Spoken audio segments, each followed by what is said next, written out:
ಎಲ್ಲರಿಗೂ ನಮಸ್ಕಾರಗಳು. ಆತ್ಮೀಯರೇ, ನಾನು ಪ್ರೊಫೆಸರ್ ಪಿ ಎಂ ಚೌಗ್ಲಾ.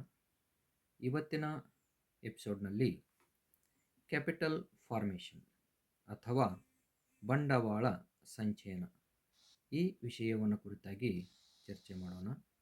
ಬಹಳಷ್ಟು ಜನ ವಿದ್ಯಾರ್ಥಿಗಳು ಬಹಳ ದಿನಗಳಿಂದ ಸರ್ ಈ ಟಾಪಿಕ್ ಮೇಲೆ ಚರ್ಚೆ ಮಾಡಿ ಅಂಥೇಳಿ ಕೇಳ್ತಾ ಇದ್ದೀರಿ.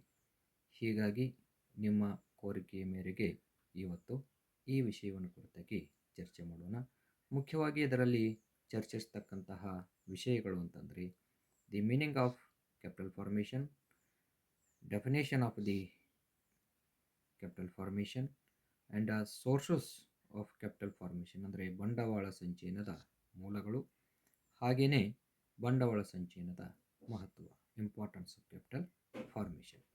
ಓಕೆ, ಬನ್ನಿ ಒಂದೊಂದು ವಿಚಾರ ತಿಳ್ಕೊಳ್ಳೋಣ. ಆತ್ಮೀಯರೇ, ಬಂಡವಾಳ ಸಂಚಯನದ ಅರ್ಥ ನೋಡಬೇಕು ಅಂತಂದರೆ ಮುಖ್ಯವಾಗಿ ಈ ವಿಷಯವನ್ನು ತಿಳ್ಕೊಳ್ಳುವಾಗ ಸರಕು ಮತ್ತು ಸೇವೆಗಳು ಉತ್ಪಾದನೆಯನ್ನು ಅಥವಾ ಸೇವೆಗಳ ಉತ್ಪಾದನೆ ಹೆಚ್ಚಿಸಲು ನೆರವಾಗುವ ನೈಜ ಬಂಡವಾಳದ ಸಂಗ್ರಹಣೆಯನ್ನು ಹೆಚ್ಚಿಸುವುದಕ್ಕೆ ಬಂಡವಾಳ ಸಂಚಯನ ಎಂದು ಕರೆಯಲಾಗುತ್ತದೆ. ಉದಾಹರಣೆಗೆ, ಉತ್ಪಾದನಾ ಸಾಧನವಾಗಿ ಬಳಸಲಾಗುವಂತಹ ಯಂತ್ರಗಳು, ಸಾಧನ ಸಲಕರಣೆಗಳು, ಕಾರ್ಖಾನೆಗಳು, ಕಚ್ಚಾ ಸರಕುಗಳು, ಇಂಧನ ಮತ್ತು ವಿದ್ಯುತ್ ಶಕ್ತಿ, ಸಾರಿಗೆ ಸಂಪರ್ಕ ಸಾಧನಗಳು, ಶಿಕ್ಷಣ ಮತ್ತು ಆರೋಗ್ಯ, ತರಬೇತಿ, ಸಂಶೋಧನೆ ಮುಂತಾದವುಗಳ ಅಭಿವೃದ್ಧಿಗಾಗಿ ಪೂರಕವಾಗಿರುವ ಬಂಡವಾಳದ ಕ್ರೋಢೀಕರಣದ ವ್ಯವಸ್ಥೆಗೆ ನಾವೇನಂತ ಕರಿತೀವಿ? ಬಂಡವಾಳ ಸಂಚಯನ ಅಂತ ಹೇಳಿ ಕರಿತೀವಿ. ಇದನ್ನು ಖ್ಯಾತ ಅರ್ಥಶಾಸ್ತ್ರಜ್ಞರಾಗಿರ್ತಕ್ಕಂತಹ ಪ್ರೊಫೆಸರ್ ರ್ಯಾಗ್ನರ್ ನರ್ಕ್ಸ್ ಅವರೇನು ಹೇಳ್ತಾರೆ ನೋಡೋಣ.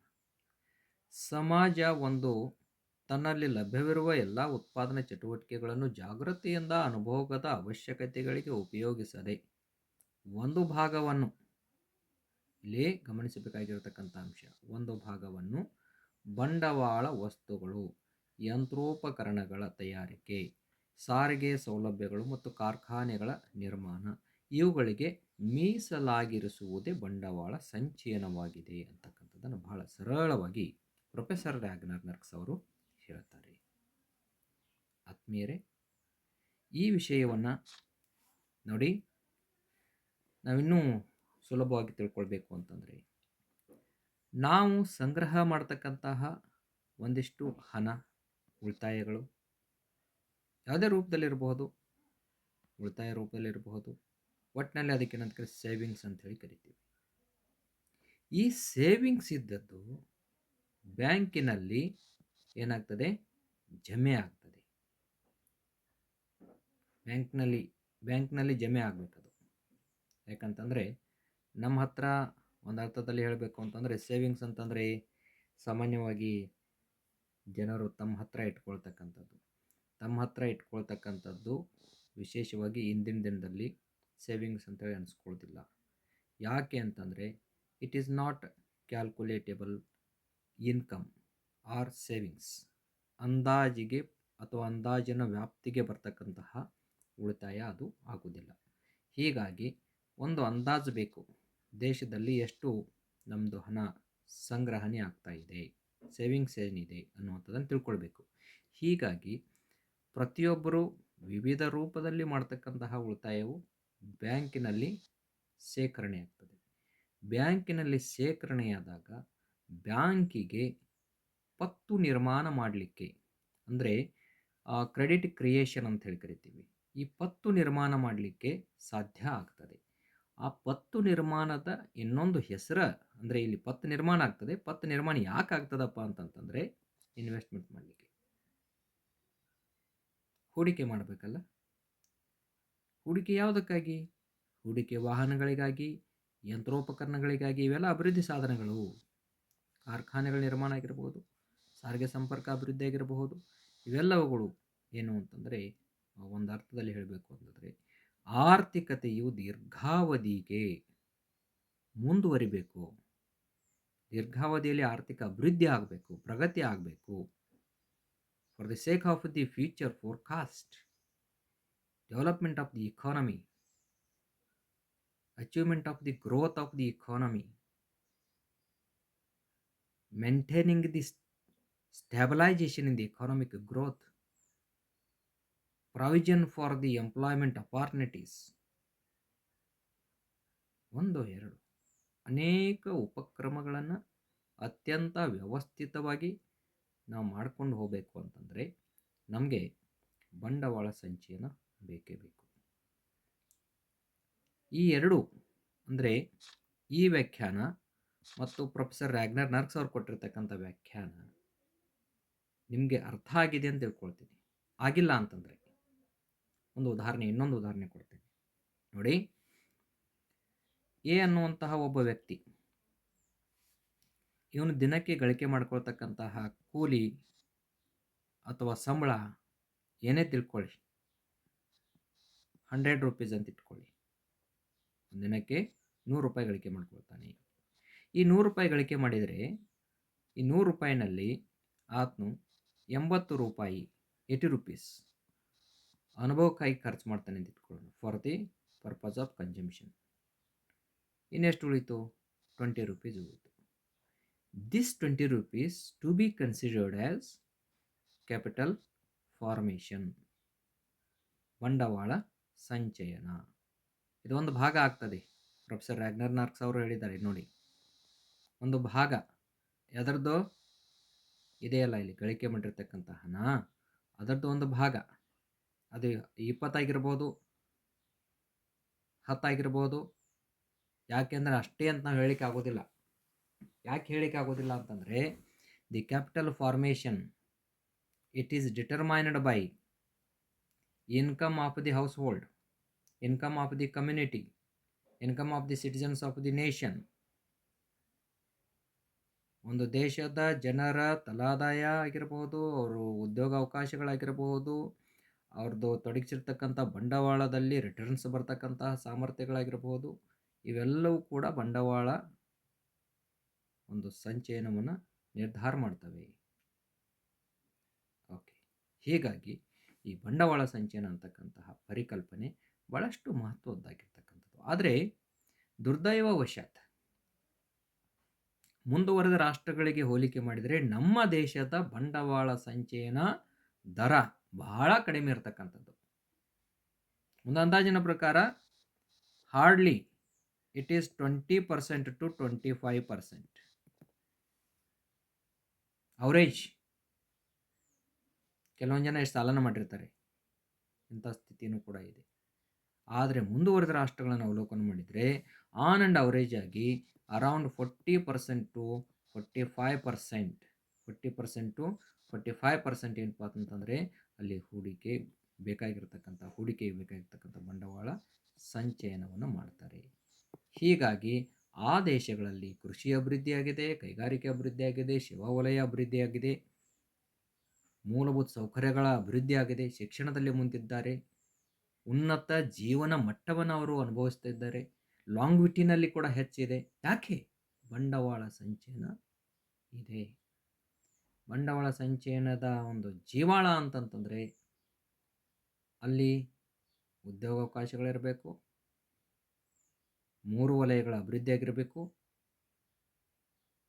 ಅದಕ್ಕೆ ಬೇಕಾಗಿರ್ತಕ್ಕಂಥ ಪುನಃ ಬಂಡವಾಳ ಹೂಡಲಿಕ್ಕೆ ಬೇಕಾಗಿರ್ತಕ್ಕಂತಹ ಒಂದು ಪರಿಕರಗಳಿರಬೇಕು. ಇದು ಬಂಡವಾಳವನ್ನು ಹೆಚ್ಚಿಗೆ ಮಾಡ್ಕೊಂಡು ಹೋಗ್ತದೆ. ಹೀಗಾಗಿ ಈ ಬಂಡವಾಳ ಸಂಚಯನವನ್ನು ಸಾಮಾನ್ಯವಾಗಿ ಯಾವ ಯಾವ ಮೂಲಗಳಿಂದ ನಾವು ಪಡ್ಕೊಳ್ಳಿಕ್ಕೆ ಸಾಧ್ಯ ಇದೆ ಅನ್ನುವಂಥದ್ದನ್ನು ನೋಡ್ಕೊಳ್ಳೋಣ. ಮೊದಲನೇದಾಗಿ ನೋಡಿ ಆತ್ಮೀಯರೇ, ಬಂಡವಾಳ ಸಂಚಯವನ್ನು ದೇಶೀಯ ಮೂಲಗಳು ಆಮೇಲೆ ವಿದೇಶೀಯ ಮೂಲಗಳು ಅಂಥೇಳಿ 2 ಮೂಲಗಳಲ್ಲಿ ಗುರುತಿಸ್ತೇವೆ, 2 ಮೂಲಗಳಲ್ಲಿ ಅಳಿತೀವಿ, 2 ಮೂಲಗಳಿಂದ ಸಂಚಯನ ಮಾಡ್ಕೊಳ್ತೀವಿ. ಸಂಚಯನ ಅಂತಂದರೆ ಸಂಗ್ರಹ ಮಾಡ್ತಕ್ಕಂಥದ್ದು, ಹೋರ್ಡಿಂಗ್. ಅಲ್ಪ ಸ್ವಲ್ಪ ಅಂತ ಹೇಳಿ ಕರಿತೇವಲ್ಲ, ಎಷ್ಟೋ ಅಷ್ಟು ಅವ್ರದ್ದು ಆದಾಯ ಎಷ್ಟಿದೆಯೋ ಅದಕ್ಕೆ ಒಂದಿಷ್ಟು ನಾನು ಸ್ವಲ್ಪ ಉಳಿತಾಯ ಮಾಡೋಣಪ್ಪ ಅನ್ನುವಂಥದ್ದು. ಈ ಪರಿಕಲ್ಪನೆ ನಮ್ಮಂತಹ ದೇಶಗಳಲ್ಲಿ ಬರಬೇಕಾಗಿದೆ. ಮುಖ್ಯವಾಗಿ ಮೊದಲನೇ ಅಂಶ ಸ್ವದೇಶಿ ಮೂಲಗಳು, ಡೊಮೆಸ್ಟಿಕ್ ಸೋರ್ಸಸ್. ಸಾಮಾನ್ಯವಾಗಿ ಸ್ವದೇಶಿ ಮೂಲಗಳ ಮೂಲಕ ಬಂಡವಾಳ ಸಂಚಯನವನ್ನು ನಾವು ಮಾಡಬಹುದಾಗಿದೆ. ಆ ಮೂಲಗಳು ಯಾವುವು ಅನ್ನುವಂಥದ್ದನ್ನು ಒಂದೊಂದಾಗಿ ನೋಡೋಣ. ಮೊದಲನೇದಾಗಿ ರಾಷ್ಟ್ರೀಯ ಆದಾಯದ ಹೆಚ್ಚಳ, increase in national income. As a result of the increase in the national income, it leads to what happens.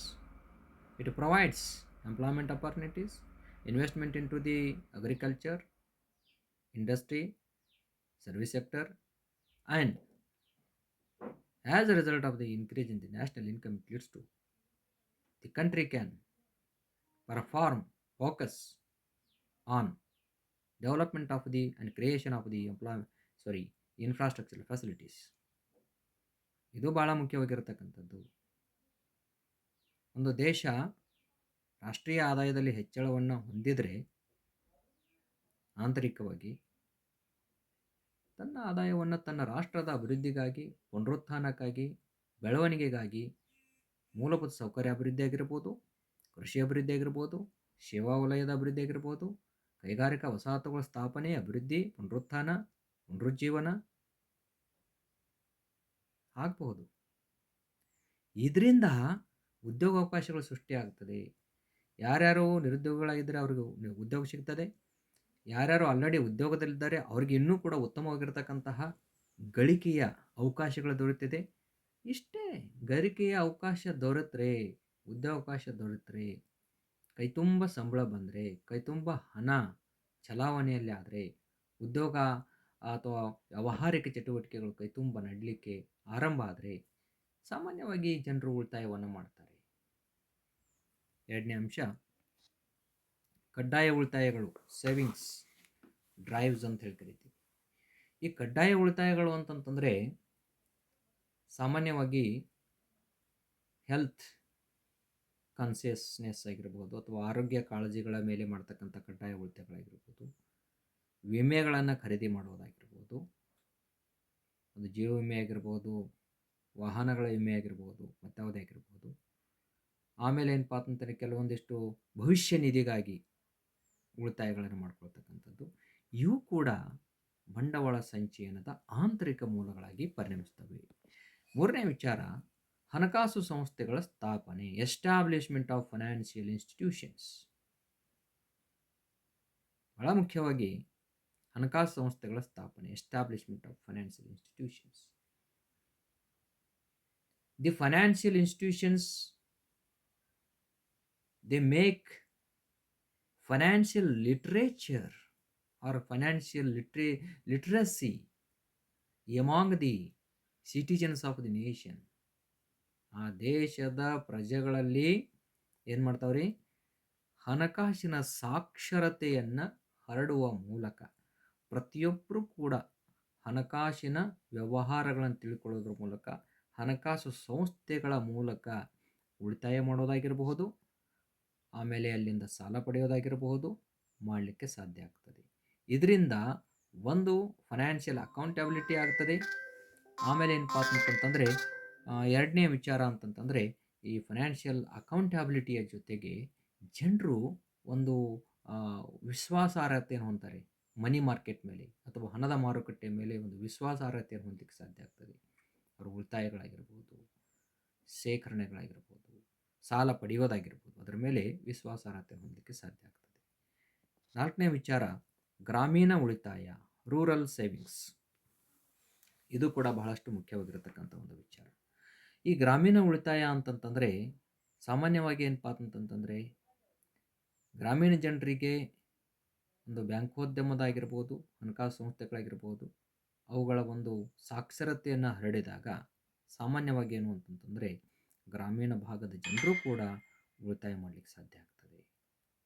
ಅವರು ಉಳಿತಾಯಗಳನ್ನು ಮಾಡೋದರಿಂದ ಸಾಮಾನ್ಯವಾಗಿ ಈ ಪಟ್ಟಣ ಮತ್ತು ಗ್ರಾಮ ಇಡೀ ದೇಶದ ಜನರ ಉಳಿತಾಯಕ್ಕೆ ಹೆಚ್ಚು ಒತ್ತನ್ನು ಕೊಟ್ಟಾಗ ಸಾಮಾನ್ಯವಾಗಿ ಏನಪ್ಪ ಅಂತಂದ್ರೆ ಹೂಡಿಕೆಗೆ ಬೇಕಾಗಿರತಕ್ಕಂತಹ, ಪತ್ತು ನಿರ್ಮಾಣಕ್ಕೆ ಬೇಕಾಗಿರತಕ್ಕಂತಹ ಸಾಲ ಸೌಲಭ್ಯಗಳ ಒಂದು ಒದಗುವಿಕೆ ಸೂಕ್ತ ಆಗ್ತದೆ ಅಥವಾ ಸುಲಲಿತವಾಗಿ ಆಗ್ತದೆ. ಅಂದರೆ ಬಡ್ಡಿ ದರ ಕಡಿಮೆ ಆಗ್ತದೆ, ಸುಲಭವಾಗಿ ತೀರಿಸುವಂತಹ ಕಂತುಗಳನ್ನು ಹೊಂದಲಿಕ್ಕೆ ಸಾಧ್ಯ ಆಗ್ತದೆ. ಇದರಿಂದ ಎಲ್ಲರೂ ಕೂಡ ಏನಾಗ್ತದೆ, ಆ ಹಣವನ್ನು ಸರಿಯಾಗಿ ಸದ್ಬಳಕೆ ಮಾಡ್ಕೊಳ್ಳಿಕ್ಕೆ ಸಾಧ್ಯ ಆಗ್ತದೆ. ದೆನ್ ಚಿನ್ನದ ಸಂಗ್ರಹಣೆ, ಗೋಲ್ಡ್ ಹೋರ್ಡ್ಸ್ ಅಂತ ಹೇಳಿ ಕರಿತೀವಿ.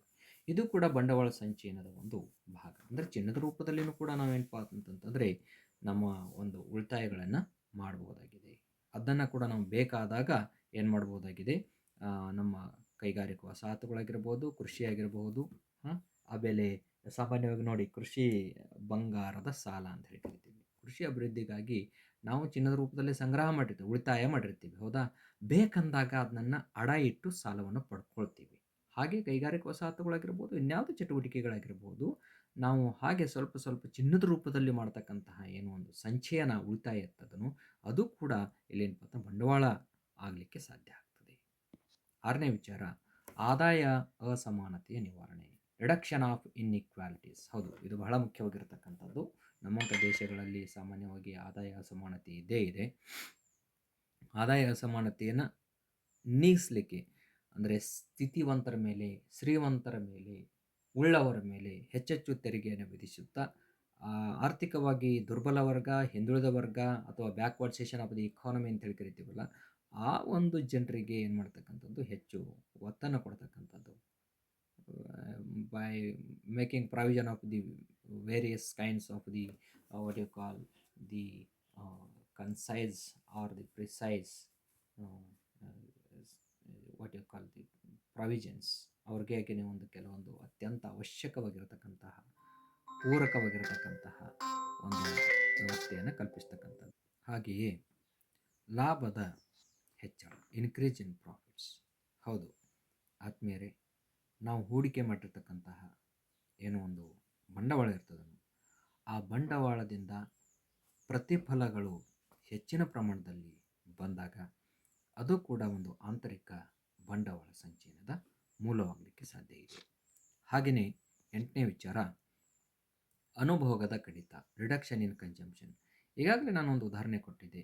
ಏನಪ್ಪ ಅಂತಂದರೆ, ಒಬ್ಬ ವ್ಯಕ್ತಿ 100 ರೂಪಾಯಿ ಒಂದು ಗಳಿಕೆ ಮಾಡ್ತಕ್ಕಂಥವನು, ಅವನೇನಪ್ಪ ಅಂತಂದರೆ, ನಾನು ಹೇಳಿದೆ ಈಗ 80 ರೂಪಾಯಿ ಅನುಭೋಗ ಮಾಡ್ತಿದ್ದ ಕನ್ಸಂಪ್ಷನ್ಗಾಗಿ, 20 ರೂಪಾಯಿ ಇವಾಗ ಉಳಿತಾಯ ಇತ್ತು, ಅದಕ್ಕೆ ಸೇವಿಂಗ್ಸಿಗೆ ಉಳಿತಿತ್ತು.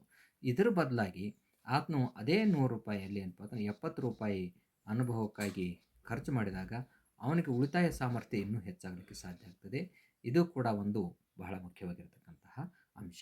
ಅಂದರೆ ಈ ಅನುಭೋಗದ ಅಂದರೆ ತಾನೇ ಸ್ವತಃ ಏನು ಮಾಡ್ತಕ್ಕಂಥ ಪ್ಲ್ಯಾನ್ ಮಾಡ್ಕೊಳ್ತಕ್ಕಂಥದ್ದು, ನಾನೆಷ್ಟಪ್ಪ ಅನುಭವ ಮಾಡಲಿಕ್ಕೆ ಖರ್ಚು ಮಾಡಬೇಕು ಅಂತಕ್ಕಂಥದ್ದನ್ನು ಖರ್ಚು ಮಾಡ್ಕೊಂಡು ಆ ರೀತಿಯಾಗಿ ಸೆಟ್ ಮಾಡಿಕೊಂಡು ಅವನು ಅನುಭೋಗದಲ್ಲಿ ಸ್ವಲ್ಪ ಕಡಿಮೆ ಮಾಡಿ ಉಳಿತಾಯಕ್ಕೆ ಹೆಚ್ಚು ಆದ್ಯತೆಯನ್ನು ಕೊಟ್ಟಾಗ ಹೂಡಿಕೆಗೆ ಹೆಚ್ಚು ಆದ್ಯತೆ ಕೊಟ್ಟಂತೆ ಆಗ್ತದೆ.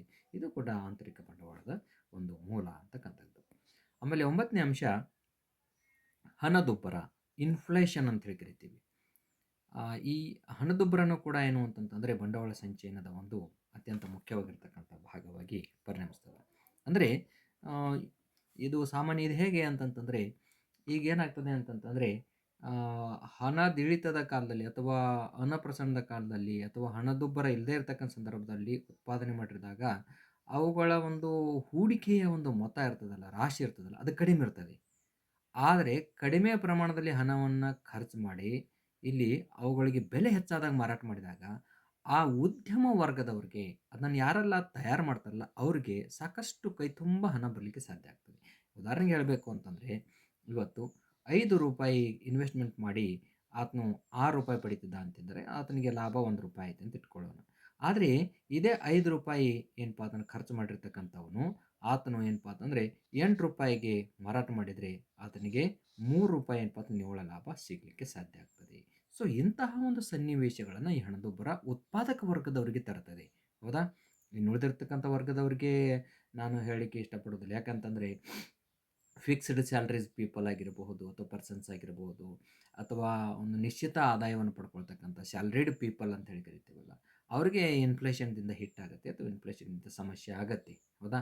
ಆದರೆ ಹಣದುಬ್ಬರದಿಂದ ಉತ್ಪಾದಕ ವರ್ಗ ಅಂದರೆ ರೈತರಾಗಿರಬಹುದು, ಕೃಷಿಕ ಇದು ಉದ್ಯಮಿಗಳಾಗಿರಬಹುದು, ಏನು ಹೂಡಿಕೆ ಮಾಡ್ತಕ್ಕಂಥ ವರ್ಗ ಇದೆಯೋ ಅವರಿಗೆ ನಿಶ್ಚಿತವಾಗಿ ಏನಪ್ಪ ಲಾಭ ತರ್ತಕ್ಕಂಥದ್ದು, ಅದು ಕೂಡ ಅವರಿಂದ ಬಂಡವಾಳ ಸಂಚಯನಕ್ಕೆ ಸಾಧ್ಯ ಮಾಡಿಕೊಡ್ತಕ್ಕಂಥದ್ದು.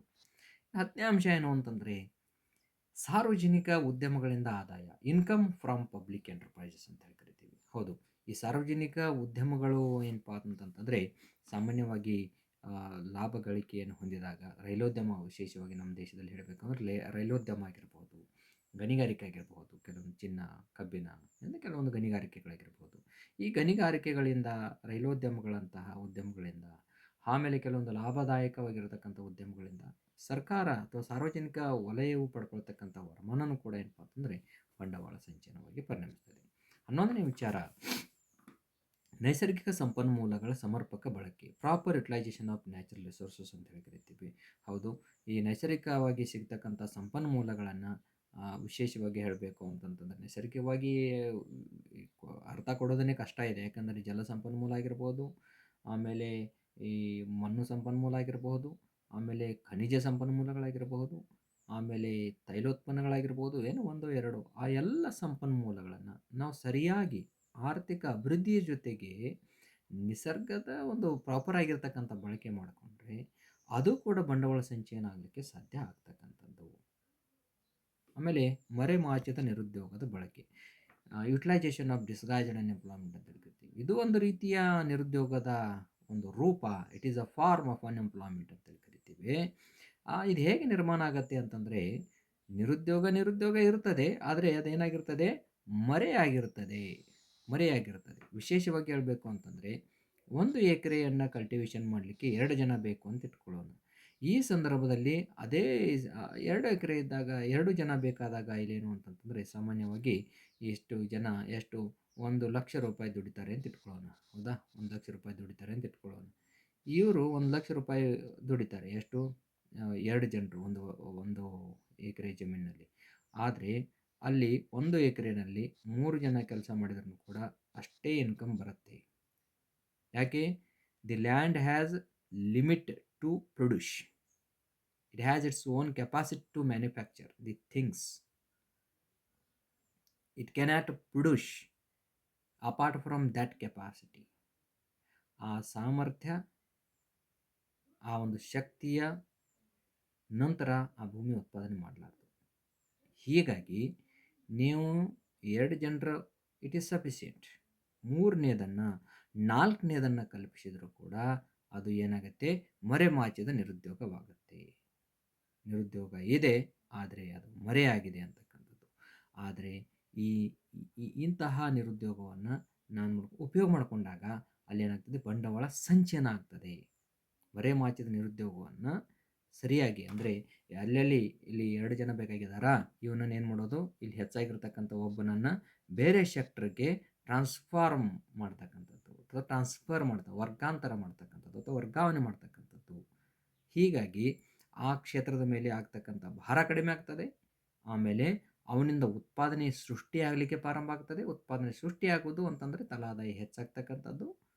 ತಲಾದಾಯ ಹೆಚ್ಚಾಗ್ತಾ ಇದೆ ಅಂತಂದರೆ ಅದರಿಂದ ಆಟೋಮೆಟಿಕ್ಕಾಗಿ ಏನಂತಂದ್ರೆ ಬಂಡವಾಳ ಸಂಚಯನ ಆಗೇ ಆಗ್ತದೆ. ಖಜಾನೆ ಕ್ರಮಗಳು, ಫಿಸ್ಕಲ್ ಮೆಜರ್ಸ್ ಅಂತ ಹೇಳ್ತೀವಿ. ಈ ಖಜಾನೆ ಕ್ರಮಗಳಲ್ಲಿ ಏನು ಅಂತಂತಂದರೆ, ಯಾವೆಲ್ಲ ಸೋರಿಕೆಗಳಿದಾವಲ್ಲ ಆ ಸೋರಿಕೆಗಳನ್ನು ಸರ್ಕಾರ ತಡೆಗಟ್ಟತಕ್ಕಂಥದ್ದು ಖಜಾನೆ ಮೂಲಕ.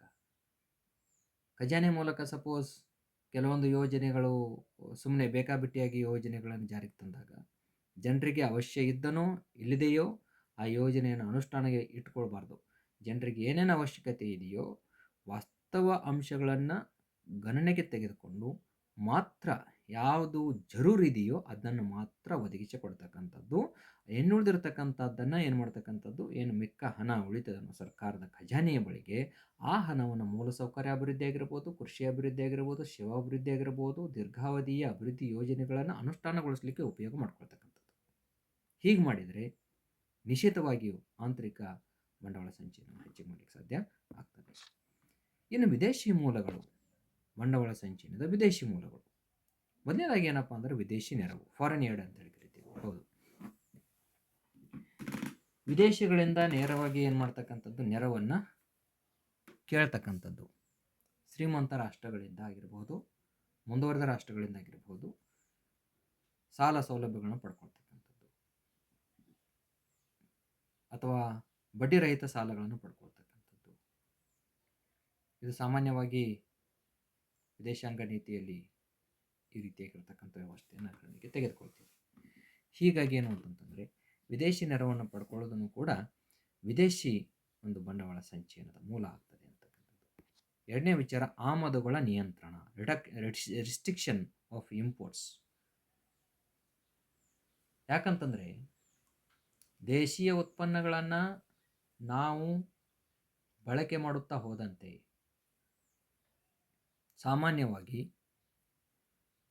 ದೇಶೀಯವಾಗಿ ಸ್ಥಾಪನೆಯಾಗಿ ನಡೀತಕ್ಕಂತಹ ಉದ್ಯಮ ಸಂಸ್ಥೆಗಳಿಗೆ ಬೇಡಿಕೆ ಹೆಚ್ಚಾಗ್ತದೆ, ಅವುಗಳ ಉತ್ಪನ್ನ ಮಾರಾಟ ಆಗ್ತದೆ. ಆಮೇಲೆ ಅಲ್ಲಿರ್ತಕ್ಕಂಥ ಉದ್ಯೋಗಿಗಳಿಗೆ ಉದ್ಯೋಗಾವಕಾಶಗಳು ದೊರೀತದೆ. ಉದ್ಯೋಗಾವಕಾಶಗಳು ದೊರೆಯುವುದರಿಂದ ತಲಾದಾಯ, ಆಮೇಲೆ ಇದು ಬಂಡವಾಳ ಸಂಚಯನ ಆಗಲಿಕ್ಕೆ ಸಾಧ್ಯ ಆಗ್ತದೆ. ಅದನ್ನು ಬಿಟ್ಟು ನಾವು ವಿದೇಶಿ ಉತ್ಪನ್ನಗಳನ್ನು ಖರೀದಿ ಮಾಡೋಕ್ಕೆ ಹಚ್ಚಿದ್ದೀವಿ ಅಂತಂತಂದರೆ ದೇಶೀಯ ಉತ್ಪನ್ನಗಳಿಗೆ ಬೇಡಿಕೆ ಕ್ಷೀಣಿಕೆ ಆಗ್ತದೆ. ಆ ಮೂಲಕ ಅವರೇನಪ್ಪ ಅಂತಂದರೆ ಉತ್ಪಾದನೆ ಏನು ಮಾಡಿರ್ತಾರಲ್ಲ ಉತ್ಪಾದನಾಕಾರರಿಗೆ ನಷ್ಟ ಉಂಟಾಗ್ತದೆ. ಹೀಗಾಗಿ ಏನು ಅಂತಂದರೆ ಆಮದುಗಳ ನಿಯಂತ್ರಣ ಮಾಡೋದನ್ನು ಕೂಡ ಒಂದು ವಿದೇಶಿ ಬಂಡವಾಳ ಸಂಚಯನದ ಮೂಲ ಆಗುತ್ತೆ. ವ್ಯಾಪಾರ ಕರಾರು, ಟರ್ಮ್ಸ್ ಆಫ್ ಟ್ರೇಡ್ ಅಂತ ಹೇಳ್ತೀವಿ, ಇದು ಕೂಡ ಒಂದು ಬಹಳ ಮುಖ್ಯವಾಗಿರ್ತಕ್ಕಂಥ ಅಂಶ. ವ್ಯಾಪಾರದ ಕರಾರಿನಲ್ಲಿ ಏನು ಮಾಡ್ತಕ್ಕಂಥದ್ದು ಅಂತಂದರೆ, ಇದು ವ್ಯಾಪಾರ ಕರಾರು ಏನು ನಿರ್ಧಾರ ಮಾಡ್ತದೆ ಅಂತಂದರೆ favourable trade and unfavourable trade ಅಂತ ಹೇಳ್ತಿರ್ತೀವಿ. ಅನುಕೂಲ ವ್ಯಾಪಾರ ಮತ್ತು ಅನಾನುಕೂಲ ವ್ಯಾಪಾರ ಅಂತ ಹೇಳ್ತಿರ್ತೀವಿ. ಇಲ್ಲಿ ಮುಖ್ಯವಾಗಿ ಅನುಕೂಲಕಾರಿಯಾಗಿರ್ತಕ್ಕಂಥ ವ್ಯಾಪಾರ ಬಾಕಿ favourable trade, balance of trade ಅಂತ ಹೇಳ್ತಿರ್ತೀವಿ. ಫೇವರೇಬಲ್ ಇದ್ದಾಗ ಏನು ಅಂತಂದರೆ which is enhances investment, savings,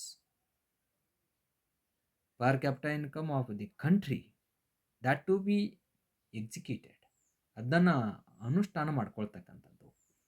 ಮತ್ತು ಯಾವೆಲ್ಲ ಅಂಶಗಳು ಈ ಉಳಿತಾಯ ಆಗಿರಬಹುದು, ತಲಾದಾಯಗಳಾಗಿರ್ಬೋದು, ದೇಶಿ ಉದ್ಯಮಗಳನ್ನು ಬಂದ್ ಮಾಡೋದಾಗಿರ್ಬೋದು, ಇವು ಯಾವುದವಲ್ಲ ಇಂತಹ ವ್ಯಾಪಾರ ಕರಾರುಗಳನ್ನು ನಾವು ತೆಗೆದು ಹಾಕಬೇಕು. ತೆಗೆದು ಹಾಕೋದು ಅಂತಂದರೆ ಆ ತೆರನಾಗಿರ್ತಕ್ಕಂಥ ವ್ಯಾಪಾರ ಕರಾರುಗಳಿಗೆ ನಾವು ಸಹಿ ಮಾಡದೇ ಇರತಕ್ಕಂಥದ್ದು, ಒಡಂಬಡಿಕೆಗಳನ್ನು ಮಾಡಿಕೊಳ್ಳದೇ ಇರತಕ್ಕಂಥದ್ದು. ಯಾವ ಒಂದು ಸರಕನ್ನು ಸಪೋಸ್ ಫಾರ್ ಎಕ್ಸಾಂಪಲ್ ಈ ನಮ್ಮ ದೇಶದಲ್ಲಿ ಪೆಟ್ರೋಲಿಯಂ ಉತ್ಪನ್ನಗಳನ್ನು ನಾವು ತಯಾರು ಮಾಡಬಹುದು, ಮಾಡೋದಿಲ್ಲ, ಮಾಡಲಿಕ್ಕೆ ಆಗೋದಿಲ್ಲ ಅಂತ ಹೇಳ್ತಾ ಇಲ್ಲ, ಮಾಡ್ಬೋದು. But the cost of manufacturing is more than the import of the same commodity from the foreign sources.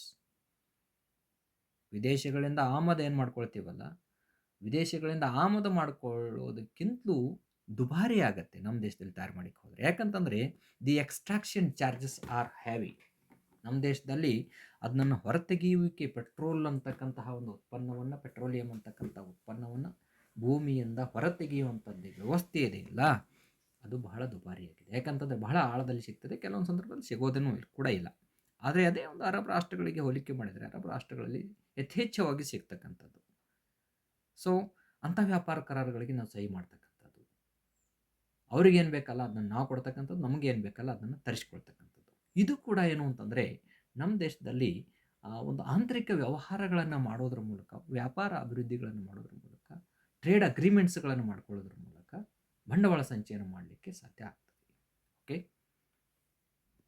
ಆದ್ಮೇಲೆ ಇದಿಷ್ಟು ಏನಪ್ಪ ಅಂತಂದರೆ ಬಂಡವಾಳ ಸಂಚಯನದ ಮೂಲಗಳಿಗೆ ಸಂಬಂಧಪಟ್ಟಿರ್ತಕ್ಕಂಥ ಚರ್ಚೆ. ಇನ್ನು ಬಂಡವಾಳ ಸಂಚಯನದ ಪ್ರಾಮುಖ್ಯತೆ, the significance of capital formation.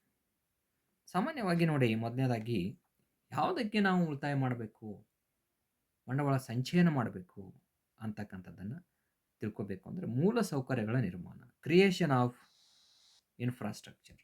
Doctor V K ಆರ್ವಿರಾವ್ ಅವರು ಒಂದು ಮಾತನ್ನು ಹೇಳ್ತಾರೆ, 1% ನಾವು ಹೂಡಿಕೆಯನ್ನು ಈ ಮೂಲ ಸೌಕರ್ಯ ಅಭಿವೃದ್ಧಿ ಮೇಲೆ ಮಾಡಿದರೆ ಅಷ್ಟೇ ಪ್ರಮಾಣದಷ್ಟು ಆರ್ಥಿಕ ಅಭಿವೃದ್ಧಿ, ಎಕಾನಮಿಕ್ ಗ್ರೋತ್ ಅಂತ ಹೇಳಿ ಕರಿತೀವಿ, ಆಗ್ತದೆ. It means there is no leakage, no loss which we are invested on the infrastructural development process. ಏನು ಸೋರಿಕೆ ಆಗೋದಿಲ್ಲ, ಯಾವುದೇ ಹಾಳಿಲ್ಲ, ಯಾವುದೇ ತೊಂದರೆ ಇಲ್ಲ, ಯಾವುದೇ ನಷ್ಟನೂ ಕೂಡ ಇಲ್ಲ. ಯಾಕೆ? ಬಂಡವಾಳ ಸೌಕರ್ಯ, ಬಂಡವಾಳ ಸಂಚಯನ ಅಥವಾ ಒಂದು ಏನು ಬಂಡವಾಳ ಸಂಚಯನವನ್ನು ನಾವು ಮಾಡಿ ಅದನ್ನು ಉಪಯೋಗ ಮಾಡಿಕೊಂಡಾಗ, ಮೂಲ ಸೌಕರ್ಯಕ್ಕೆ ಉಪಯೋಗ ಮಾಡಿಕೊಂಡಾಗ ಸಾಕಷ್ಟು ಅಭಿವೃದ್ಧಿ ಮಾಡಲಿಕ್ಕೆ ಸಾಧ್ಯ ಆಗ್ತಕ್ಕಂಥದ್ದು. ಎರಡನೇ ವಿಚಾರ, ಆಧುನಿಕ ತಂತ್ರಜ್ಞಾನದ ಅಳವಡಿಕೆ, ಅಡಾಪ್ಷನ್ ಆಫ್ ಮಾಡರ್ನ್ ಟೆಕ್ನಾಲಜಿ. ಹೌದು, ಆಧುನಿಕ ತಂತ್ರಜ್ಞಾನವನ್ನು ಕೃಷಿ ಆಗಿರ್ಬೋದು, ಕೈಗಾರಿಕೆ ಆಗಿರ್ಬೋದು, ಸೇವಾ ವಲಯ ಆಗಿರ್ಬೋದು, ಇವುಗಳಲ್ಲಿ ಯಂತ್ರೋಪಕರಣಗಳಾಗಿರ್ಬೋದು, ತಂತ್ರಜ್ಞಾನ ಆಗಿರ್ಬೋದು, ನುರಿತ ತಜ್ಞರ ಒಂದು ಸೇವೆಗಳನ್ನು ಪಡೆಯೋದಾಗಿರಬಹುದು, ಇವೆಲ್ಲ ಏನದಾವಲ್ಲ ಕ್ಯಾಪಿಟಲ್ ಇಂಟೆನ್ಸಿವ್ ಅಂತೇಳಿ ಕರಿತೀವಿ. ಕ್ಯಾಪಿಟಲ್ ಇಂಟೆನ್ಸಿವ್ ಬಂಡವಾಳ ಸಾಂದ್ರ ಸರಕುಗಳು ಅಂತೇಳಿ ಕರಿತೀವಿ. ಈ ಬಂಡವಾಳ ಸಾಂದ್ರ ಸರಕುಗಳಿದ್ದಾಗ ನಾವೇನು ಮಾಡಬೇಕಾಗ್ತದೆ, ಅಲ್ಲಿ ಬಂಡವಾಳ ಹೂಡಲೇಬೇಕಾಗ್ತದೆ. ಹೂಡಬೇಕು ಅಂತಂತಂದರೆ ನಮ್ಮ ಹತ್ರ ಬಂಡವಾಳ ಬೇಕಲ್ಲ, ಆ ಬಂಡವಾಳವನ್ನು ಕ್ರೋಢೀಕರಣ ಮಾಡಿ ಒದಗಿಸುವಂಥ ಕೆಲಸ ಯಾವ್ದು ಮಾಡುತ್ತೆ, ಬಂಡವಾಳ ಸಂಚಯನ ಮಾಡುತ್ತೆ. ಥರ್ಡ್ ಒನ್, ನೈಸರ್ಗಿಕ ಸಂಪನ್ಮೂಲಗಳ ಗರಿಷ್ಠ ಬಳಕೆ, maximum utilisation of natural resources. Very important. ನೈಸರ್ಗಿಕ ಸಂಪನ್ಮೂಲಗಳ ಗರಿಷ್ಠ ಬಳಕೆ ಮಾಡ್ಕೊಳ್ಬೇಕು, ಆದರ್ಶ ಪ್ರಮಾಣದ ಬಳಕೆ ಮಾಡ್ಕೊಳ್ಬೇಕು ಅಂತಂತಂದರೆ ನಮಗೆ ಬಂಡವಾಳ ಸಂಚಯನ ಬೇಕೇ ಬೇಕು ಅಂತಕ್ಕಂಥದ್ದು. ನಾಲ್ಕನೇ ವಿಚಾರ, ಮಾನವ ಸಂಪನ್ಮೂಲದ ಆದರ್ಶ ಬಳಕೆ ಅಂತಕ್ಕಂಥದ್ದು, optimum use of human capital. ಹೌದು, ಬಂಡವಾಳ ಇದ್ರೇ ನಾವು ಏನಾದರೂ ಒಂದಿಷ್ಟು ಉಪಯೋಗ ಮಾಡ್ಕೊಳ್ಳಿಕ್ಕೆ ಸಾಧ್ಯ ಆಗುತ್ತೆ. ಮಾನವ ಸಂಪನ್ಮೂಲ ಆಗಿರ್ಬೋದು, ಅದು ನೈಸರ್ಗಿಕ ಸಂಪನ್ಮೂಲ ಆಗಿರಬಹುದು, ಉಪಯೋಗ ಮಾಡ್ಕೊಳ್ಳಿಕ್ಕೆ ಬಂಡವಾಳ ಬೇಕೇ ಬೇಕು. ಇನ್ನೊಂದು ಅರ್ಥದಲ್ಲಿ ಹೇಳಬೇಕು ಅಂತಂದರೆ, ಈ ಬಂಡವಾಳ ಅಂತಕ್ಕಂಥದ್ದು ಮಾನವನ ದೇಹದಲ್ಲಿನ ನರನಾಡಿಗಳು ಇದ್ದ ಹಾಗೆ. ಯಾವುದೇ ಕ್ಷೇತ್ರ ಅಭಿವೃದ್ಧಿ ಆಗಬೇಕು ಅಂತಂದರೆ ಬಂಡವಾಳ ಬೇಕೇ ಬೇಕು. ಬಂಡವಾಳ ಇಲ್ಲ ಅಂತಂದರೆ, ಕ್ಯಾಪಿಟಲ್ ಫಾರ್ಮೇಷನ್ ಇಲ್ಲ ಅಂತಂತಂದರೆ ನಮಗೆ ಕೃಷಿ ಅಭಿವೃದ್ಧಿ ಮಾಡಲಿಕ್ಕೆ ಆಗೋದಿಲ್ಲ, ಮಾನವ ಸಂಪನ್ಮೂಲ ಅಭಿವೃದ್ಧಿ ಮಾಡಲಿಕ್ಕೆ ಆಗೋದಿಲ್ಲ, ಯಾವುದೇ ಕ್ಷೇತ್ರವನ್ನು ಕೂಡ ಅಭಿವೃದ್ಧಿ ಮಾಡಲಿಕ್ಕೆ ಆಗೋದಿಲ್ಲ. ಹಾಗೆಯೇ ಮುಖ್ಯವಾಗಿ ಮಾನವ ಸಂಪನ್ಮೂಲ ಅಭಿವೃದ್ಧಿ ಮಾಡಬೇಕು ಅಂತಂದರೆ ಅದನ್ನು ಟ್ರೈನ್ ಮಾಡಬೇಕಾಗತ್ತೆ. ಅದರ ಒಂದೇನು ನಾಲೆಜ್ ಇರ್ತದೆ ಅದನ್ನ ಉಪಯೋಗ ಮಾಡ್ಕೊಳ್ಳಿಕ್ಕೆ ಸಾಧ್ಯ ಆಗ್ತಕ್ಕಂಥದ್ದು. ಹೀಗಾಗಿ ಏನು ಅಂತಂತಂದರೆ ಮಾನವನಲ್ಲಿರ್ತಕ್ಕಂತಹ ಸಂಪೂರ್ಣವಾಗಿರ್ತಕ್ಕಂಥ ಸಾಮರ್ಥ್ಯವನ್ನು ನಾವು ದುಡಿಸಿಕೊಳ್ಬೇಕು ಅಂತಂದರೆ ಅಲ್ಲಿ ಬಂಡವಾಳ ಸಂಚಯನ ಬೇಕೇ ಬೇಕು. ಆ್ಯಂಡ್ ಫಿಫ್ತ್ ಒನ್ ಈಸ್ ತಂತ್ರಜ್ಞಾನದ ಸುಧಾರಣೆ, ಇಂಪ್ರೂವ್ಮೆಂಟ್ ಆಫ್ ಟೆಕ್ನಾಲಜಿ. ಸಂಶೋಧನೆ, ಆವಿಷ್ಕಾರ ಇವೆಲ್ಲ ಹೆವಿಲಿ ಕ್ಯಾಪಿಟಲ್ ಇಂಟೆನ್ಸಿವ್ ಅಂತ ಹೇಳ್ತೀವಿ. ಯಾಕೆ ಅಂತಂದರೆ ನಾವು ಕೈಗೊಳ್ತಕ್ಕಂತಹ ಸಂಶೋಧನೆಗಳು, ಆವಿಷ್ಕಾರಗಳು ಆಗಬೇಕು ಅಂತಂದರೆ ತಂತ್ರಜ್ಞಾನವನ್ನು ಪಡಿಬೇಕಾಗ್ತದೆ. ತಂತ್ರಜ್ಞಾನ ಪಡಿಬೇಕು ಅಂತಂದರೆ ಒಂದಿಷ್ಟು ಬಂಡವಾಳ ಹೂಡಬೇಕಾಗ್ತದೆ. ಹೀಗಾಗಿ ಇಲ್ಲಿ ತಂತ್ರಜ್ಞಾನ ಅಭಿವೃದ್ಧಿ ಆಗಬೇಕು ಅಂತಂತಂದರೆ ನಮಗೆ ಬಂಡವಾಳ ಸಂಚಯನ ಬೇಕೇ ಬೇಕು. ಆರನೇ ವಿಚಾರ, ಅಧಿಕ ದರದ ಆರ್ಥಿಕ ಬೆಳವಣಿಗೆ, high rate of economic development ಅಂತ ಹೇಳ್ತಿರ್ತೀವಿ. ಇದು ಕೂಡ ಬಹಳ ಮುಖ್ಯವಾಗಿರ್ತಕ್ಕಂಥ ವಿಚಾರ. ಯಾಕಂತಂದರೆ ಆರ್ಥಿಕ ಅಭಿವೃದ್ಧಿಯನ್ನು ನಾವು ತೀವ್ರೀಕರಣಗೊಳಿಸಬೇಕು ಅಂತಂದರೆ, ಅಧಿಕಗೊಳಿಸಬೇಕು ಅಂತಂದರೆ ಕೃಷಿ ಆಗಿರ್ಬೋದು, ಕೈಗಾರಿಕೆ ಆಗಿರ್ಬೋದು, ಸೇವಾ ವಲಯ ಆಗಿರ್ಬೋದು, ಇವುಗಳನ್ನು ಹೆಚ್ಚಿನ ಪ್ರಮಾಣದಲ್ಲಿ ನಾವು ಅಭಿವೃದ್ಧಿಯತ್ತ ಕೊಂಡೊಯ್ಯಬೇಕು ಅಂತಂತಂದರೆ ಹೆಚ್ಚೆಚ್ಚು ಪ್ರಮಾಣದಲ್ಲಿ ಹಣವನ್ನು ಹೂಡಬೇಕಾಗ್ತದೆ, ಬಂಡವಾಳವನ್ನು ಹೂಡಬೇಕಾಗ್ತದೆ. ಹಾಗಾಗಿ ನಾವು ಬಂಡವಾಳ ಸಂಚಯನ ಮಾಡಿದಾಗ ಮಾತ್ರ ಅಥವಾ ಮಾಡಿದ್ದರೆ ಮಾತ್ರ ನಮಗೆ ಸಾಲ ಸೌಲಭ್ಯಗಳು ಸುಲಭ ಒಂದು ರೀತಿಯಲ್ಲಿ ದೊರೀತದೆ, ಬಡ್ಡಿ ದರದಲ್ಲಿ ಕಡಿಮೆ ಬಡ್ಡಿ ದರದಲ್ಲಿ ದೊರೀತದೆ. ಹೀಗಾಗಿ ಏನು ಅಂತಂದರೆ ಬಡ್ಡಿ ಕಡಿಮೆ ಇದ್ದಾಗ ಅಭಿವೃದ್ಧಿ ಹೆಚ್ಚಾಗಲಿಕ್ಕೆ ಸಾಧ್ಯ ಆಗ್ತಕ್ಕಂಥದ್ದು. ಅದನ್ನು ಪ್ರಾಪರಾಗಿ ಯುಟಿಲೈಸೇಷನ್ ಮಾಡ್ಕೊಳ್ಬೇಕಷ್ಟೇ. ಸೆವೆಂತ್ ಒನ್, ಬಡತನದ ವಿಷವರ್ತದ ನಿರ್ಮೂಲನೆ, removal of vicious circle of poverty. It is one of the most important element to talk about it. ಯಾಕೆ ಅಂತಂತಂದರೆ ಈ ಬಡತನದ ವಿಷವರ್ತುಲ ನಿರ್ಮೂಲನೆ ಮಾಡಬೇಕು, ತೆಗೆದು ಹಾಕಬೇಕು, ನಿರ್ನಾಮ ಮಾಡಬೇಕು ಅಂತಂದರೆ ಒಂದು ಬೃಹತ್ ಪ್ರಯತ್ನ ಮಾಡಬೇಕಾಗ್ತದೆ. ಈ ಬೃಹತ್ ಪ್ರಯತ್ನ ಹೆಂಗಿರಬೇಕು ಅಂತಂದರೆ ಬಡತನದ ಮೇಲೆ ಬೀಸುವಂತಹ ದೊಣ್ಣೆ ಬಿರುಸಿನಿಂದ ಕೂಡಿರಬೇಕು. ಸಾಫ್ಟಾಗಿ ಬಡತನವನ್ನು ಕಿತ್ತೊಗಿತೀವಿ ಅಂತಂದರೆ ಹೋಗೋದಿಲ್ಲ ಅದು. ಯಾಕೆ ಅಂತಂದರೆ ಬಡತನಕ್ಕೆ ಯಾಕೆ ಒಂದು ದೇಶ ಬಡವಾಗಿದೆ ಅಂತಂದರೆ ಅಷ್ಟೇ ಉತ್ತರ. ರಾಗ್ನರ್ ನರ್ಕ್ಸ್ ಅವರು ಹೇಳುವಂತೆ country why it is poor because it is poor. ದೇಶ ಯಾಕೆ ಇದೆ ಅಂತಂದರೆ ಅದು ಬಡ ಇದೆ, ಅದಕ್ಕಾಗಿ ಬಡವಾಗಿದೆ. ಒಬ್ಬ ವ್ಯಕ್ತಿ ಬಡ ಇದ್ದಾನೆ ಯಾಕೆ ಅಂತಂದರೆ ಅವನು ಬಡ ಇದ್ದ, ಅದಕ್ಕಾಗಿ ಬಡ ಇದ್ದಾನೆ, ಇಷ್ಟೇ ಉತ್ತರ. ಹೀಗಾಗಿ ಏನು ಅಂತಂದರೆ ಬಡತನದ ಒಂದು ವಿಷವರ್ತುಲವನ್ನು ನಿರ್ಮೂಲನೆ ಮಾಡಬೇಕು, ತೆಗೆದು ಹಾಕಬೇಕು ಅಂತಂತಂದರೆ ಇಲ್ಲಿ ಸಾಮಾನ್ಯವಾಗಿ ಏನು ಅಂತಂದರೆ ಇದು ವಿಷವರ್ತುಲ ಆಗಬೇಕು, ಬಡತನದ ವಿಷವರ್ತುಲ. ವರ್ತುಲವನ್ನು ತೆಗೆದುಹಾಕಬೇಕು ಅಂತಂದರೆ ನಮಗೆ ಬಂಡವಾಳ ಸಂಚಯನ ಬೇಕು. ಹೇಗೆ ಅಂತಂದರೆ ಕೃಷಿಯಲ್ಲಿ ಹೂಡಿಕೆ ಮಾಡಬೇಕಾಗ್ತದೆ, ಮೂಲಸೌಕರ್ಯ ಅಭಿವೃದ್ಧಿ ಮಾಡಬೇಕಾಗ್ತದೆ, ಕೈಗಾರಿಕಾ ಅಭಿವೃದ್ಧಿ ಮಾಡಬೇಕಾಗ್ತದೆ. ಇವುಗಳೆಲ್ಲ ಅಭಿವೃದ್ಧಿ ಮಾಡೋದರಿಂದ ಇಲ್ಲಿ ಸಾಮಾನ್ಯವಾಗಿ ಎಲ್ಲ ದುಡಿತಕ್ಕಂಥ ಕೈಗಳಿಗೆ ಉದ್ಯೋಗಾವಕಾಶಗಳು ದೊರೆತದೆ. ಆಮೇಲೆ ಏನಪ್ಪ ಅಂತಂದರೆ ಅವರಿಗೆ ಸಾಕಷ್ಟು ತಲಾದಾಯಗಳನ್ನ ಹೆಚ್ಚಿಗೆ ಮಾಡ್ಕೊಳ್ಳಿಕ್ಕೆ ಸಾಧ್ಯ ಆಗ್ತದೆ. ಅದೇ ಈ ಒಂದು ಏನಪ್ಪ ಅಂತಂದ್ರೆ ಬಡತನವನ್ನು ನಿರ್ಮೂಲನೆ ಮಾಡಲಿಕ್ಕೆ ಸಾಧ್ಯ ಆಗ್ತಕ್ಕಂಥದ್ದು. 8ನೇ ವಿಚಾರ ಕೃಷಿ ಮತ್ತು ಕೈಗಾರಿಕಾ ಅಭಿವೃದ್ಧಿ, development of agriculture and industrial sector. ಬಹಳ ಮುಖ್ಯವಾಗಿರ್ತಕ್ಕಂಥ ಅಂಶ. ಯಾಕಂತಂದರೆ ಕೃಷಿ ಆಗಿರ್ಬೋದು, ಕೈಗಾರಿಕೆ ಆಗಿರ್ಬೋದು, ಅಭಿವೃದ್ಧಿ ಮಾಡಬೇಕು ಅಂತಂತಂದರೆ ಬಂಡವಾಳ ಸಂಚಯನ ಇಲ್ಲ ಅಂತಂದರೆ ಅಭಿವೃದ್ಧಿ ಮಾಡಲಿಕ್ಕೆ ಆಗುವುದೇನೇ ಇಲ್ಲ. ಯಾಕೆಂತಂದರೆ ಉನ್ನತೀಕರಿಸಿರ್ತಕ್ಕಂತಹ ಉತ್ಪಾದನಾ ತಂತ್ರದ ಜೊತೆಗೆ ನಾವು ಮುಂದುವರಿಬೇಕು ಅಂತಂದರೆ ಸಾಕಷ್ಟು ಹಣವನ್ನು ಹೂಡಬೇಕಾಗ್ತದೆ. ಹಣವನ್ನು ಹೂಡಲಾರ್ದೆ ನಾವು ಏನಾದರೂ ಮಾಡಲಿಕ್ಕೆ ಹೋದರೆ ಅದು ದುಬಾರಿ ಆಗ್ತಕ್ಕಂಥದ್ದು ಅಥವಾ ಉತ್ಪಾದನೆಯನ್ನು ಕೊಡದೇ ಹೋಗಬಹುದು. ಹೀಗಾಗಿ ಏನು ಅಂತಂದರೆ ಬಂಡವಾಳ ಕ್ರೋಢೀಕರಣ ಅತ್ಯಂತ ಅವಶ್ಯಕವಾಗಿದೆ. 9ನೇ ವಿಚಾರ ರಾಷ್ಟ್ರೀಯ ಆದಾಯದ ಹೆಚ್ಚಳ, ಇನ್ಕ್ರೀಸ್ ಇನ್ ನ್ಯಾಷನಲ್ ಇನ್ಕಮ್. ಆತ್ಮೀಯರೇ, ರಾಷ್ಟ್ರಾದಾಯ ಹೆಚ್ಚಿಗೆ ಮಾಡಬೇಕು ಅಂತಂತಂದರೆ ನಮ್ಮ ದೇಶವನ್ನು ಅಮೇರಿಕಾದ ಹಾಗೆ, ಇಂಗ್ಲೆಂಡ್ನ ಹಾಗೆ, ಜಪಾನಿನ ಹಾಗೆ ಭಾಳ ಒಂದು ಅಭಿವೃದ್ಧಿ ಹೊಂದಿರತಕ್ಕಂತಹ ರಾಷ್ಟ್ರವನ್ನಾಗಿ ಜಗತ್ತಿನಲ್ಲಿ ವಿಜೃಂಭಿಸಬೇಕು ಅಂತಂತಂದರೆ ಇವತ್ತೊಂದಿಷ್ಟು ಬಂಡವಾಳ ಸಂಚಯನ ಮಾಡಲೇಬೇಕು. ಬಂಡವಾಳ ಸಂಚಯನ ಮಾಡಿಲ್ಲ ಅಂತಂತಂದರೆ ದೇಶ ನಾವು ಉದ್ಧಾರ ಆಗೋದಿಲ್ಲ, ನಾವು ಅಭಿವೃದ್ಧಿ ಆಗೋದಿಲ್ಲ. ನಾವು ಆಗೋದಿಲ್ಲ ಅಂತಂದರೆ ರಾಷ್ಟ್ರನೂ ಕೂಡ ಅಭಿವೃದ್ಧಿ ಆಗಲಿಕ್ಕೆ ಸಾಧ್ಯ ಆಗೋದಿಲ್ಲ ಅಂತಕ್ಕಂಥದ್ದು. 10ನೇ ಅಂಶ ಆರ್ಥಿಕ ಚಟುವಟಿಕೆಗಳ ವಿಸ್ತರಣೆ, ಎಕ್ಸ್ಪ್ಯಾನ್ಷನ್ ಆಫ್ ಎಕಾನಮಿಕ್ ಆಕ್ಟಿವಿಟೀಸ್. ಆತ್ಮೀಯರೇ, ಆರ್ಥಿಕ ಚಟುವಟಿಕೆಗಳನ್ನೇನಾದರೂ ವಿಸ್ತರಣೆ ಮಾಡಬೇಕಾಗಿತ್ತು. ಆರ್ಥಿಕ ಚಟುವಟಿಕೆಗಳಾಗಿರ್ತಕ್ಕಂಥ ಹೂಡಿಕೆಗಳಾಗಿರ್ಬೋದು, ಉತ್ಪಾದನೆಗಳಾಗಿರಬಹುದು, ಆ ಒಂದು ಹೂಡಿಕೆ, ಉತ್ಪಾದನೆ, ಉದ್ಯೋಗಾವಕಾಶಗಳ ವಿಸ್ತರಣೆ ಆಗಿರಬಹುದು, ದೇಶದ ಒಳಗೆ ಆಗಿರ್ಬೋದು, ದೇಶಾಂತರವಾಗಿ ಆಗಿರಬಹುದು ಅಥವಾ ಅಂತಾರಾಷ್ಟ್ರೀಯವಾಗಿ ಆಗಿರ್ಬೋದು, through the media of or the via media of what you call the FDI, foreign direct investment ಮೂಲಕ ಆಗಿರ್ಬೋದು, MNCsಗಳ ಮೂಲಕ ಆಗಿರ್ಬೋದು, BPOsಗಳ ಮೂಲಕ ಆಗಿರ್ಬೋದು. ಆರ್ಥಿಕ ಚಟುವಟಿಕೆಗಳನ್ನು ವಿಸ್ತರಣೆ ಮಾಡಬೇಕು ಅಂತಂದರೆ ನಮಗೆ ಕೈತುಂಬ ಹಣ ಬೇಕು. ಅದನ್ನು ಒದಗಿಸ್ಕೊಡ್ತಕ್ಕಂಥ ಕೆಲಸ ಯಾವ್ದು ಮಾಡುತ್ತೆ? ಬಂಡವಾಳ ಸಂಚಯನ ಮಾಡುತ್ತೆ. 11th ಒನ್ ಯೋಗಕ್ಷೇಮದ ಸುಧಾರಣೆ, ಇಂಪ್ರೂವ್ಮೆಂಟ್ ಇನ್ ಎಕಾನಮಿಕ್ ವೆಲ್ಫೇರ್. ಬಹಳ ಮುಖ್ಯವಾಗಿರ್ತಕ್ಕಂಥ ಅಂಶ. ಬಂಡವಾಳ ಸಂಚಯನ ಆ ಜನರ ಆರ್ಥಿಕ ಯೋಗಕ್ಷೇಮವನ್ನು ಸುಧಾರಣೆ ಮಾಡ್ತದೆ. ಆರ್ಥಿಕ ಒಂದು ಆರೋಗ್ಯ ಸುಧಾರಣೆ ಆಗಲಿಕ್ಕೆ ಸಾಧ್ಯ ಆಗ್ತದೆ.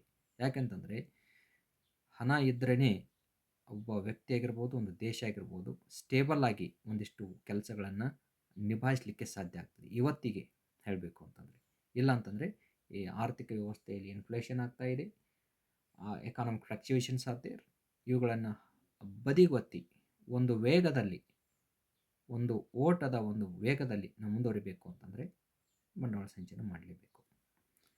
12ನೇ ವಿಚಾರ ವೈಜ್ಞಾನಿಕ ಮುನ್ನಡೆ ಮತ್ತು ಸಂಶೋಧನೆ, ಸೈಂಟಿಫಿಕ್ ಅಡ್ವಾನ್ಸ್ಮೆಂಟ್ ಆ್ಯಂಡ್ ಇನ್ವೆನ್ಷನ್ ಅಂತ ಕರಿತೀವಿ. ವೈಜ್ಞಾನಿಕವಾಗಿ ನಾವು ಆರ್ಥಿಕವಾಗಿ ಮುಂದುವರಿಬೇಕು ಅಂತಂದರೆ ನಮಗೆ ಸಾಕಷ್ಟು ಬಂಡವಾಳ ಸಂಚಯನದ ಅವಶ್ಯಕತೆ ಇದೆ. ಯಾಕಂತಂದರೆ ವೈಜ್ಞಾನಿಕವಾಗಿ ನಾವು ಮುನ್ನಡಿಬೇಕು ಅಂತಂದರೆ ಪ್ರತಿಯೊಂದು ವ್ಯವಸ್ಥೆಯಲ್ಲಿ, ಕ್ಷೇತ್ರದಲ್ಲಿ ಸಂಶೋಧನೆಗಳನ್ನು ಕೈಗೊಳ್ಳಬೇಕಾಗ್ತದೆ, ಆವಿಷ್ಕಾರಗಳನ್ನು ಕೈಗೊಳ್ಳಬೇಕಾಗ್ತದೆ, ಬದಲಾವಣೆಗಳನ್ನು ಅದಕ್ಕೆ ತಕ್ಕ ಹಾಗೆ ಮಾಡ್ಕೊಳ್ಳಿಕ್ಕೆ ಬೇಕಾಗ್ತದೆ. ಹೀಗಿದ್ದಾಗ ಏನು ಅಂತಂತಂದರೆ ಬಂಡವಾಳ ಸಂಚಯನದ ಅವಶ್ಯಕತೆ ಭಾಳಷ್ಟು ಇದೆ. ಆಮೇಲೆ 13ನೇ ವಿಚಾರ ಮಾರುಕಟ್ಟೆ ವಿಸ್ತರಣೆ, ಎಕ್ಸ್ಪ್ಯಾನ್ಷನ್ ಆಫ್ ಮಾರ್ಕೆಟ್. ಭಾಳ ಮುಖ್ಯವಾಗಿ ಏನು ಅಂತಂದರೆ ದೇಶೀಯ ಮಾರುಕಟ್ಟೆಯನ್ನು ಅಂತಾರಾಷ್ಟ್ರೀಯ ಒಂದು ಮಟ್ಟಕ್ಕೆ ಕೊಂಡೊಯ್ಯಬೇಕು ಅಂತಂತಂದರೆ ಆ ದರ್ಜೆಯ ಉತ್ಪನ್ನಗಳನ್ನು ನಾವು ತಯಾರು ಮಾಡಬೇಕಾಗ್ತದೆ. ಯಾಕಂತಂದರೆ ಸಾಮಾನ್ಯವಾಗಿ ನಾವು ಮಾತಾಡ್ತಿರ್ತೀವಿ, ಅಮೇರಿಕಾದವರು ನಮಗಿಂತಲೂ 10-15 ವರ್ಷ ಮುಂದಿದ್ದಾರೆ. ಅಷ್ಟು ಅಡ್ವಾನ್ಸ್ ಆಗಿರ್ತಕ್ಕಂಥ ಉತ್ಪನ್ನಗಳನ್ನು ನಾವು ಮಾರಾಟ ಮಾಡಲಿಕ್ಕೆ ಹೋದಾಗ, ಅಥವಾ ಅಮೇರಿಕಾದವರು ನಮ್ಮ ಉತ್ಪನ್ನಗಳನ್ನು ಖರೀದಿ ಮಾಡುವಷ್ಟು ರೇಂಜ್ಗೆ ನಾವು ಉತ್ಪನ್ನವನ್ನು ಬೆಳೆಸಿದಾಗ ಮಾತ್ರ ಅವರು ನಮ್ಮ ಉತ್ಪನ್ನಗಳನ್ನು ಖರೀದಿ ಮಾಡಬಲ್ಲರು. ಹೊರತಾಗಿ 15 ವರ್ಷ ನಾವು ಹಿಂದಿದ್ದುಕೊಂಡು ಈಗ ಉತ್ಪನ್ನ ಚೆನ್ನಾಗಿದೆ ತಗೊಳ್ಳಿ ಅಂತಂದರೆ it is not acceptable today, because we are under the era of LPG model, liberalisation, privatisation, globalisation. ಹೀಗಿದ್ದಾಗ ಜನರು ಅಥವಾ ಆರ್ಥಿಕತೆ ಇವೆಲ್ಲ ಪರಿಶೋಧನೆ ಮಾಡ್ತದೆ, ಈ ಉತ್ಪನ್ನ ನನಗೆಷ್ಟು ಉಪಯುಕ್ತವಾಗಿದೆ ಅಂತಕ್ಕಂಥದ್ದು. ಹುಡುಕಾಟ ಮಾಡ್ತಾರೆ. ಹೀಗಾಗಿ ಏನು ಅಂತಂತಂದರೆ ಇದನ್ನು ತಿಳ್ಕೊಳ್ಬೇಕು. ಹಾಗೆಯೇ 14ನೇ ಅಂಶ ಉದ್ಯೋಗಾವಕಾಶಗಳ ಸೃಷ್ಟಿ, ಕ್ರಿಯೇಷನ್ ಆಫ್ ಎಂಪ್ಲಾಯ್ಮೆಂಟ್ ಅಪಾರ್ಚುನಿಟೀಸ್. ಆತ್ಮೀಯರೇ, ವಿವಿಧ ಕ್ಷೇತ್ರಗಳಲ್ಲಿ ಬಂಡವಾಳವನ್ನು ಹೂಡಲಾರದೆ ನಾವು ಉದ್ಯೋಗಾವಕಾಶಗಳನ್ನು ಅಪೇಕ್ಷೆ ಮಾಡೋದು ಸೂಕ್ತ ಅನಿಸೋದಿಲ್ಲ. ಹೀಗಾಗಿ ಉದ್ಯೋಗಾವಕಾಶಗಳ ಒಂದು ಸೃಷ್ಟಿಯನ್ನು ಮಾಡಬೇಕು ಅಂತಂದರೆ ಕೃಷಿ ಆಗಿರ್ಬೋದು, ಕೈಗಾರಿಕೆ ಆಗಿರ್ಬೋದು, ಸೇವಾ ವಲಯ ಆಗಿರ್ಬೋದು, ಮೂಲಭೂತ ಸೌಕರ್ಯ ಅಭಿವೃದ್ಧಿ ಆಗಿರ್ಬೋದು, ವಿದೇಶಿ ವ್ಯಾಪಾರಗಳಾಗಿರ್ಬೋದು, ಇವುಗಳಲ್ಲಿ ಬಂಡವಾಳವನ್ನು ತೊಡಗಿಸಬೇಕಾಗ್ತದೆ. ಹಾಗೆ ತೊಡಗಿಸಬೇಕು ಅಂತಂದರೆ ನಮ್ಮ ಹತ್ರ ಸ್ವಲ್ಪ ಬ್ಯಾಕಪ್ ಆಗಿರ್ತಕ್ಕಂಥ ಹಣ ಇದ್ದಾಗ ಮಾತ್ರ ಹೂಡಿಕೆ ಮಾಡಲಿಕ್ಕೆ ಸಾಧ್ಯ ಆಗುತ್ತೆ. ಹೀಗಾಗಿ ಆ ಬ್ಯಾಕಪ್ಪನ್ನು ಒದಗಿಸ್ಕೊಡ್ತಕ್ಕಂಥ ಕೆಲಸ ಯಾವುದು ಮಾಡ್ತದೆ ಅಂದರೆ ಬಂಡವಾಳ ಸಂಚಯನ ಮಾಡ್ತದೆ. ಹಾಗೆಯೇ 15ನೇ ಅಂಶ ಸ್ವಾವಲಂಬನೆಯ ಸಾಧನೆ, ಸೆಲ್ಫ್ ಸಫಿಷಿಯನ್ಸಿ. ನೋಡಿ, ಯಾವುದೋ ಒಂದು ದೇಶ ನಮಗೆ ಸಹಾಯ ಮಾಡುತ್ತೆ, ಯಾವುದೋ ಒಂದು ಬ್ಯಾಂಕ್ ಸಹಾಯ ಮಾಡುತ್ತೆ, ಯಾವುದೋ ಒಂದು ಹಣಕಾಸಿನ ಮೂಲ ನಮಗೆ ಹೆಲ್ಪ್ ಮಾಡುತ್ತದೆ ಫೈನಾನ್ಷಿಯಲಿ ಅನ್ನೋಕ್ಕಿಂತಲೂ ನಮ್ಮ ಹಣ ನಮಗೆ ಅಥವಾ ನಮ್ಮ ಕೈಯಲ್ಲಿ ಉಳಿತಾಯದ ರೂಪದಲ್ಲಿದ್ದಾಗ ಅದು ಬಡ್ಡಿ ರಹಿತವಾಗಿಯೂ ಮತ್ತು ಇನ್ಸ್ಟಾಲ್ಮೆಂಟ್ ರಹಿತವಾಗಿಯೂ ಸಿಗ್ತದೆ. ಬೇಕಾದಾಗ ಬೇಕಾದಷ್ಟು ಮೊತ್ತದಷ್ಟು ನಾವು ಬೇಕಾದ ಹಾಗೆ ಉಪಯೋಗ ಮಾಡ್ಕೊಳ್ಳಿಕ್ಕೆ ಸಾಧ್ಯ ಆಗ್ತದೆ. ಹೀಗಾಗಿ ಸ್ವಾವಲಂಬಿಗಳಾಗಿ ನಾವು ನಮ್ಮ ದೇಶದ ಆರ್ಥಿಕ ಅಭಿವೃದ್ಧಿ, ಪ್ರಗತಿ ಮತ್ತು ಮುನ್ನಡೆಸ್ಕೊಂಡು ಹೋಗಬೇಕು ಅಂತಂತಂದರೆ ಬಂಡವಾಳ ಸಂಚಯನ ಅತ್ಯಂತ ಅವಶ್ಯಕ ಆಗಿದೆ ಅಂತಕ್ಕಂಥದ್ದನ್ನು ತಿಳ್ಕೊಳ್ತಕ್ಕಂಥದ್ದು. ಆತ್ಮೀಯರೇ, ಇದಿಷ್ಟೇ ಏನಪ್ಪ ಅಂತಂದರೆ ಬಂಡವಾಳ ಸಂಚಯನ ಅಂತಂದರೆ ಏನು, ಬಂಡವಾಳ ಸಂಚಯನದ ವಿವಿಧ ಮೂಲಗಳು ಹಾಗೂ ಬಂಡವಾಳ ಸಂಚಯನದ ಒಂದು ಅವಶ್ಯಕತೆ ಏನಿದೆ, ಮಹತ್ವ ಏನಿದೆ, ಉಪಯೋಗ ಏನಿದೆ, what are the importance of the capital formation, ಈ ಎಲ್ಲ ವಿಚಾರಗಳನ್ನು ತಿಳ್ಕೊಂಡಿದ್ದೀವಿ. ಇದ್ರ ಬಗ್ಗೆ ನಿಮಗೇನಾದರೂ ಸಂದೇಹಗಳಿದ್ದರೆ ದಯವಿಟ್ಟು ಕಮೆಂಟ್ ಮಾಡಿ ತಿಳಿಸಿ. ಚಾನಲ್ಗೆ ಇನ್ನೂ ಸಬ್ಸ್ಕ್ರೈಬ್ ಆಗಿಲ್ಲ ಅಂದರೆ ದಯವಿಟ್ಟು ಸಬ್ಸ್ಕ್ರೈಬ್ ಮಾಡಿ. ವಿಡಿಯೋನ ವೀಕ್ಷಣೆ ಮಾಡಿರ್ತಕ್ಕಂಥ ನಿಮ್ಮೆಲ್ಲರಿಗೂ ಕೂಡ ಧನ್ಯವಾದಗಳು. Thank you.